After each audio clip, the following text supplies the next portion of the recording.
ಕೇರಳ ಶೈಲಿಯ ಚಿಕನ್ ಗ್ರೇವಿನ ಹೇಗೆ ಮಾಡಬೇಕು ಅನ್ನೋದನ್ನ ಈ ವಿಡಿಯೋದಲ್ಲಿ ನೋಡ್ಕೊಂಡು. ಹಲೋ, ಎಲ್ಲರಿಗೂ ನಮಸ್ಕಾರ. ನಾನು ನಿಮ್ಮ ವಿಜಯ್ ಮಾತಾಡ್ತಾ ಇದ್ದೀನಿ. ಮತ್ತೊಮ್ಮೆ ನಿಮ್ಮೆಲ್ಲರಿಗೂ welcome back to the cooking channel.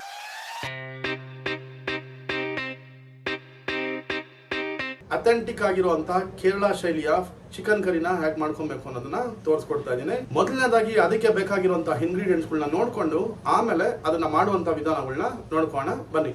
ಅರ್ಧ ಕೆಜಿ ಅಷ್ಟು ಚಿಕನ್ನ ತೊಳೆದು ತೊಗೊಂಡಿರುವಂಥದ್ದು, ಒಂದು ದೊಡ್ಡ ಸೈಜಿನ ಈರುಳ್ಳಿ ಚಾಪ್ ಮಾಡಿ ಇಟ್ಕೊಂಡಿರುವಂಥದ್ದು, ಟೊಮಾಟೊ ಚಾಪ್ ಮಾಡಿ ಇಟ್ಕೊಂಡಿರುವಂಥದ್ದು, ಒಂದು ಪುದೀನ ಒಂದು 5 ಟೀ ಸ್ಪೂನು, ಮೊಸರು ಒಂದು 2 tea spoon, Kashmiri chilli powder 1 tea spoon, chilli powder 1.5 tea spoon, 1.5 ಇಂಚಷ್ಟು ಶುಂಠಿ, 1 ಟೀ ಸ್ಪೂನು ಸೋಂಪು, 1.5 ಟೀ ಸ್ಪೂನು ಧನಿಯಾ ಪೌಡ್ರು, 1 ಟೀ ಸ್ಪೂನು ಉಪ್ಪು, 5 ಟೀ ಸ್ಪೂನು ಕೊತ್ತಂಬರಿನ ಚಾಪ್ ಮಾಡಿ ಇಟ್ಕೊಂಡಿರುವಂಥದ್ದು, ಬೆಳ್ಳುಳ್ಳಿ ಒಂದು 6, ಮೆಣಸಿನಕಾಳು ಅರ್ಧ ಟೀ ಸ್ಪೂನು, 3 ಹಸಿಮೆಣಸಿನಕಾಯಿ, ಅರ್ಧ ಟೀ ಸ್ಪೂನು ಅರಿಶಿನ ಪೌಡ್ರು, 2 ಟೀ ಸ್ಪೂನು ಕೊಬ್ಬರಿ ಎಣ್ಣೆ, 1 ಎಲೆ, 3 ಏಲಕ್ಕಿ, 4 ಲವಂಗ, 1 ಇಂಚು ಚಕ್ಕೆ. ಇಷ್ಟನ್ನೆಲ್ಲ ಪದಾರ್ಥಗಳನ್ನ ಉಪಯೋಗಿಸ್ಕೊಂಡು ಚಿಕನ್ ಗ್ರೇವಿನ ಹೇಗೆ ಮಾಡ್ಕೊಬೇಕು ಅನ್ನೋದನ್ನ ನೋಡ್ಕೋಣ. ಚಿಕನ್ ನ ಮ್ಯಾರಿನೇಷನ್ ಮಾಡ್ಕೋದಕ್ಕೋಸ್ಕರ ಒಂದು ಪೇಸ್ಟ್ ನ ರೆಡಿ ಮಾಡ್ಕೋಣ. ಆ ಪೇಸ್ಟ್ ಗೆ ಮಾಡುವಂತ ವಿಧಾನಗಳನ್ನ ಈಗ ನೋಡ್ಕೋಣ.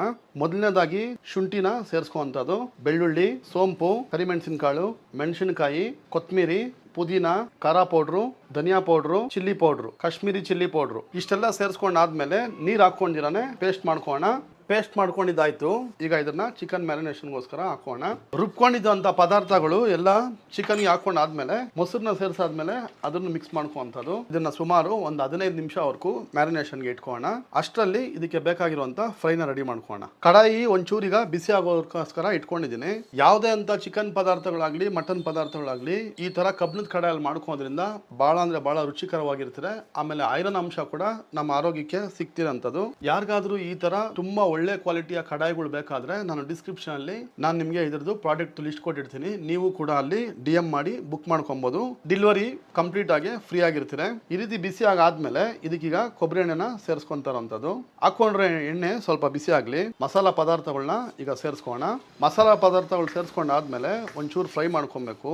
ಇದರಲ್ಲಿರುವಂತ ಇಂಗ್ರೀಡಿಯೆಂಟ್ಸ್ ಎಲ್ಲ ಪೂರ್ತಿಯಾಗಿ ಆಯಿಲ್ಗೆ ಸೇರ್ಕೊಳ್ಳುವಂಥದ್ದು. ಕಬ್ಬಿಣದ ಕಡಾಯಲ್ಲಿ ನಾವು ಅಡಿಗೆ ಮಾಡ್ಕೋದ್ರಿಂದ ಗ್ಯಾಸ್ ಕೂಡ ಬಹಳ ಉಳಿಸ್ಬೋದು. ಯಾಕೆ ಅಂದ್ರೆ ಇದು ಒಮ್ಮೆ ಬಿಸಿ ಆಯ್ತು ಅಂದ್ರೆ ಅಡಿಗೆಗಳು ಕೂಡ ಬಹಳ ಬಿಸಿಯಾಗಿ ಇರುವಂತದ್ದು. ಬಹಳ ಹೊತ್ತಿಗೋಸ್ಕರ ಚಾಪ್ ಮಾಡಿದಂತ ಈರುಳ್ಳಿನ ಈಗ ಸೇರಿಸ್ಕೊಂಬೋಣ.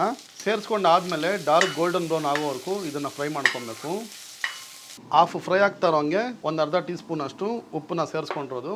ಉಪ್ಪನ್ನ ಹಾಕೋದ್ರಿಂದ ನಮಗೆ ಬೇಗ ಫ್ರೈ ಆಗ್ತದೆ. ಡಾರ್ಕ್ ಗೋಲ್ಡನ್ ಬ್ರೌನ್ ಆದ್ಮೇಲೆ ಈಗ ಟೊಮಾಟೋನ ಸೇರಿಸ್ಕೊಂತಾರಂಥದ್ದು. ಟೊಮಾಟೊ ಕೂಡ ಪೂರ್ತಿಯಾಗಿ ಈಗ ಸಾಫ್ಟ್ ಆಗಿಬಿಡ್ಬೇಕು. ಟೊಮಾಟೊ ಕಟ್ ಮಾಡಬೇಕಾದ್ರೆ ಭಾಳ ಸ್ಮಾಲಾಗಿ ಚಾಪ್ ಮಾಡ್ಕೊಬೇಡಿ. ಈ ರೀತಿ ಸ್ವಲ್ಪ ದೊಡ್ಡದಾಗೇ ಇರಲಿ. ಮತ್ತೊಂಚೂರು ಉಪ್ಪನ್ನ ಸೇರಿಸ್ಕೊತಾ ಇರೋದು. ಮಿಕ್ಸಿನಲ್ಲಿ ಗ್ರೈಂಡ್ ಮಾಡ್ಕೊಂಡ್ವಲ್ಲ ಅದೇ ತೊಳ್ಕೊಂಡಿದ್ದಂಥ ನೀರನ್ನ ಒಂದು ಚೂರನ್ನ ಸೇರಿಸ್ಕೊಂಡಿದ್ದೀನಿ. ಈಗ ನಾನು ಒಂದ್ಸರಿ ನೀರನ್ನ ಸೇರಿಸ್ಕೊಂಡಾದ್ಮೇಲೆ ಮ್ಯಾರಿನೇಷನ್ ಮಾಡಿ ಇಟ್ಕೊಂಡಿದ್ವಲ್ಲ ಚಿಕನ್ನ ಅದನ್ನು ಇವಾಗ ಸೇರಿಸ್ಕೊಂಬೋಣ. ನೀರು ಸೇರಿಸ್ಕೊಂಡಿಲ್ಲ ಅಂದರೆ ಒಂದ್ಸರಿ ತಳ ಅಂಟ್ಕೊಂತಿದೆ. ಫ್ಲೇಮು ಮೀಡಿಯಮ್ನಲ್ಲೇ ಇರಬೇಕು. ಭಾಳ ಹೈ ಫ್ಲೇಮ್ ಮಾಡ್ಕೊಬಾರ್ದು. ಯಾಕೆಂದರೆ ಕಬ್ಬಿಣದ ಕಡಾಯಿ ಯೂಸ್ ಮಾಡೋದ್ರಿಂದ ಹೈ ಫ್ಲೇಮ್ನಲ್ಲಿದ್ದರೆ ಭಾಳ ಬಿಸಿ ಆಗಿರ್ತದೆ. ಎಲ್ಲ ಪದಾರ್ಥಗಳನ್ನೂ ಒಂದ್ಸರಿ ಈ ರೀತಿ ಮಿಕ್ಸ್ ಮಾಡ್ಕೊಂಡಾದ್ಮೇಲೆ ಸುಮಾರು ಒಂದು 2 ನಿಮಿಷ ಇದೇ ರೀತಿ ಇರಲಿ. ಇದ್ದಂಥ ಪದಾರ್ಥಗಳು ಮತ್ತು ಮಸಾಲೆ ಎಲ್ಲ ಚೆನ್ನಾಗಿ ಇಡ್ಕೊಂತೀರ. ಒಂದು ಅರ್ಧ ಟೀ ಸ್ಪೂನಿಂದ 1 ಟೀ ಸ್ಪೂನ್ ಅಷ್ಟನ್ನ ಎಣ್ಣೆನ ಸೇರಿಸ್ಕೊಂಡಿದ್ದೀನಿ. ಸೇರಿಸ್ಕೊಂಡಾದ್ಮೇಲೆ ಕಲರು ಪೂರ್ತಿಯಾಗಿ ಬದಲಾಗೋವರೆಗೂ ಇದೇ ರೀತಿ ಫ್ರೈ ಮಾಡ್ಕೊಬೇಕು. ಇಟ್ಟಂತಹ ಅರಿಶಿನ ಪೌಡ್ರನ್ನು ಕೂಡ ಸೇರಿಸ್ಕೊಂಡಿರುವಂಥದ್ದು. ಚಿಕನ್ ಕಲರು ಚೇಂಜ್ ಆಗಿದ್ದಾಯ್ತು. ತೊಳ್ಕೊಂಡಿದ್ದಂಥ ಜಾರ್ನಲ್ಲಿದ್ದಂಥ ನೀರನ್ನ ಮ್ಯಾರಿನೇಷನ್ ಮಾಡಿ ಇಟ್ಕೊಂಡಿದ್ದಂಥ ಪಾತ್ರೆನಲ್ಲಿ ಹಾಕೊಂಡು ಅದನ್ನು ಕೂಡ ಪೂರ್ತಿಯಾಗಿ ಮಿಕ್ಸ್ ಮಾಡ್ಕೊಂಡು ಈಗ ಆ ನೀರನ್ನ ಇದಕ್ಕೆ ಸೇರಿಸ್ಕೊಂತಾ ಇದ್ದೀನಿ. ಸುಮಾರು ಒಂದು 150 ml ಅಷ್ಟು ಸೇರಿಸ್ಕೊಂಡಾದ್ಮೇಲೆ ಒಂದೇ ಒಂದ್ಸರಿ ಕಲ್ಸ್ಕೊಂಡ್ಬಿಡಿಂಗೆ. ನೀರ್ ಕನ್ಸಿಸ್ಟೆನ್ಸಿ ನೋಡ್ಕೊಳ್ಳಿ ನಿಮ್ಗೆ ಯಾವ ಪ್ರಮಾಣದಲ್ಲಿ ಬೇಕು ಅಂತ. ಆ ಪ್ರಮಾಣದಲ್ಲಿ ನೀರನ್ನ ಕೂಡ ಸೇರಿಸ್ಕೊಬೋದು. ಅದಕ್ಕೆ ಅನುಗುಣವಾಗಿ ನೀವು ಉಪ್ಪನ್ನು ಕೂಡ ಕರೆಕ್ಟಾಗಿ ಟೇಸ್ಟಿಗೆ ತಕ್ಕನಂಗೆ ಹಾಕ್ಕೊಳ್ಳಿ. ಒಂದ್ಸರಿ ಕುದಿಯೋಕ್ಕೆ ಶುರು ಆಗಿದ್ದಾಯ್ತು. ಒಂದು 50 ml ಅಷ್ಟು ಬಿಸಿನೀರನ್ನ ಹಾಕೊಂಡಿರುವಂಥದ್ದು. ಇದ್ರ ಮೇಲೆ ಲಿಡ್ನ ಕ್ಲೋಸ್ ಮಾಡಿ ಇಟ್ಕೊಂಬೋಣ. 10 ನಿಮಿಷ ಇದೇ ರೀತಿ ಮೀಡಿಯಂ ಫ್ಲೇಮ್ನಲ್ಲೇ ಚೆನ್ನಾಗಿ ಬಾಯ್ಲ್ ಆಗಲಿ. ಕಬ್ಬಿಣದ ಕಡಾಯಲ್ಲಿ ಮಾಡೋದ್ರಿಂದ ಭಾಳ ಅಂದರೆ ಚಿಕನ್ನು ಟೇಸ್ಟಿಯಾಗಿ ಮತ್ತು ಭಾಳ ಸಾಫ್ಟ್ ಆಗಿ ಅದು ಬಾಯ್ಲ್ ಆಗಿರ್ತಾರೆ. ಭಾಳ ಕಮ್ಮಿ ಸಮಯದಲ್ಲಿ ಲಿಡ್ನ ಓಪನ್ ಮಾಡ್ಕೋಣ. ಚಿಕನ್ ಚೆನ್ನಾಗಿ ಕುದೀತಾ ಇದೆ. ಇದೇ ಹಂತದಲ್ಲೇ 1 ಟೀ ಸ್ಪೂನ್ ಅಷ್ಟು ಕಾಶ್ಮೀರಿ ಚಿಲ್ಲಿ ಪೌಡರ್ನ ಸೇರಿಸ್ಕೊಂತಾ ಇರೋಂಥದ್ದು ಕಲರ್ಗೋಸ್ಕರ. ಇದು ಆಪ್ಷನಲ್ಲು. ಯಾಕೆಂದರೆ ಇಷ್ಟ ಆದ್ರೆ ಹಾಕೊಬೋದು, ಇಲ್ದಿದ್ರೆ ಸ್ಕಿಪ್ ಮಾಡ್ಕೊಬೋದು. ಒಂದ್ಸರಿ ಮಸಾಲ ಹಾಕಾದ್ಮೇಲೆ ನಿಮಗೆ ಚಿಕನ್ನು ಚೆನ್ನಾಗಿ ಬಾಯ್ಲ್ ಆಗಿದೆ ಅಂತ ಹೆಂಗೆ ಗೊತ್ತಾಗ್ತಿದೆ ಅಂದರೆ ಇಟ್ಕೊಂಡಿದ್ದಂಥ ಪೀಸ್ಗಳು ನೋಡ್ಬೋದು ಸಾಫ್ಟ್ ಆಗಿರ್ತದೆ. ಅಂದರೆ ನಾವು 20 ಗ್ರಾಮ್ ಅಷ್ಟು ಪೀಸ್ ಹಾಕ್ಸಿದ್ವಿ ಅಂದರೆ 10 ಗ್ರಾಮ್ ಅಷ್ಟು ಆಗಿರ್ತಿರೋದು. ಉಪ್ಪು ಕರೆಕ್ಟ್ ಆಗಿದೆ ಅಂತ ಚೆಕ್ ಮಾಡ್ಕೋಣ. ಉಪ್ಪೆಲ್ಲ ತುಂಬ ಪರ್ಫೆಕ್ಟ್ ಆಗಿದೆ. ಇವಾಗ ಲಿಡ್ನ ಮತ್ತೆ ಮುಚ್ಚಿಬಿಟ್ಟು ಒಂದು 5 ನಿಮಿಷವರೆಗೂ ಇದೇ ರೀತಿ ಇಟ್ಕೋಣ. ಟೋಟಲ್ ಆಗಿ 15 ನಿಮಿಷ ಆಗಿದ್ದಾಯ್ತು. ಲಿಡ್ ನ ಓಪನ್ ಮಾಡ್ಕೋಣ. ಎಣ್ಣೆ ಎಲ್ಲ ಪೂರ್ತಿಯಾಗಿ ಬಿಟ್ಕೊಂಡಿದೆ. ಎಷ್ಟು ಡೆಲಿಷಿಯಸ್ ಆಗಿ ಎಷ್ಟು ರುಚಿಕರವಾಗಿರುವಂತ ಕೇರಳ ಶೈಲಿಯ ಚಿಕನ್ ಕರಿನ ಹೇಗೆ ಮಾಡ್ಕೊಬೇಕು ಅನ್ನೋದನ್ನ ಇವತ್ತು ಈ ವಿಡಿಯೋದಲ್ಲಿ ನೋಡ್ಕೊಂಡಿದ್ದೀರಾ. ಈಗ ಇಟ್ಕೊಂಡಿದಂತ ಒಂಚೂರು ಕೊತ್ತಂಬರಿನ ಕೂಡ ಇದ್ರ ಮೇಲೆ ಸೇರಿಸ್ಕೊಂತಾ ಇರುವಂತದ್ದು. ಸ್ಟವ್ ನ ಈಗ ಟರ್ನ್ ಆಫ್ ಮಾಡ್ಕೊಂಡ್ಬಿಡ್ತೀನಿ. ಟರ್ನ್ ಆಫ್ ಮಾಡ್ಕೊಂಡಾದ್ಮೇಲೆ ಸುಮಾರು ಇದ್ರ ಮೇಲೆ ಒಂದು 10 ರಿಂದ 15 ನಿಮಿಷ ಆಗೇ ಇರಲಿ. ಕಬ್ಬಿಣದ ಕಡಾಯಿನಲ್ಲಿ ಮಾಡೋದ್ರಿಂದ ಯೂಸ್ ಏನು ಅಂದ್ರೆ ಚೆನ್ನಾಗಿ ಬಿಸಿ ಆಗಿರ್ತೀರ. ಈಗ ಒಂದ್ಸರಿ ಅದನ್ನ ಆಫ್ ಮಾಡಿ ಲಿಡ್ ನ ಕ್ಲೋಸ್ ಮಾಡಿ ಇಟ್ಬಿಟ್ವಿ ಅಂದ್ರೆ ಒಂಥರ ದಮ್ ಹಿಡ್ದಂಗೆ ಬಹಳ ಅಂದ್ರೆ ಬಹಳ ಮಸಾಲೆ ಎಲ್ಲ ಪರ್ಫೆಕ್ಟ್ ಆಗಿ ಇಟ್ಕೊಂತೀರ.